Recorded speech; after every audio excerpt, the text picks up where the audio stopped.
Retour en France, seconde journée consécutive de grève pour les contrôleurs aériens. 1 millier de vols encore annulés ce vendredi. 2 syndicats réclament notamment une amélioration de leurs conditions de travail et des effectifs plus importants. On retrouve Marie Schuster à l'aéroport d'Orly à Paris. La grève est-elle toujours très suivie? Et puis quel impact pour les voyageurs? Oui, effectivement, ce jeudi, c'était un quart des vols qui étaient restés cloués au sol dans les aéroports parisiens. Et ce vendredi, eh bien, c'est pire.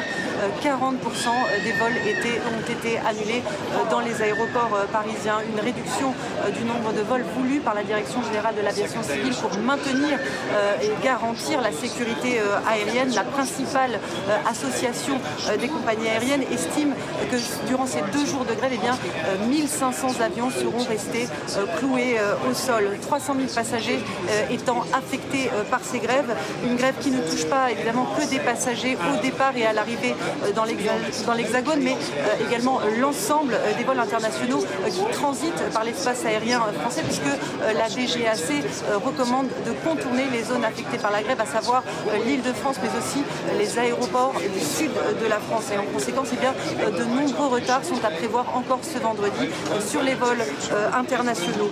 Les contrôleurs aériens, vous l'avez dit, réclament une harmonisation salariale par rapport à leurs voisins européens. Ils dénoncent aussi un manque d'effectifs chronique, un manque d'effectifs qui aurait pour conséquence une dégradation de leurs conditions de travail. Et puis ils dénoncent une réforme de leur organisation de travail et notamment l'installation de pointeuses à leur arrivée, une mesure très mal vécue par les contrôleurs aériens, mais qui fait suite à un incident en 2022 à l'aéroport de Bordeaux où 2 avions avaient failli entrer en collision. Ce vendredi, le Premier ministre François Bayrou déplore que cette grève soit maintenue à la veille de vacances scolaires prolongées et n'hésitant pas à dénoncer une forme de prise d'otage des passagers en ce jour de forte influence. Merci beaucoup Marie Schuster pour vos informations. Merci.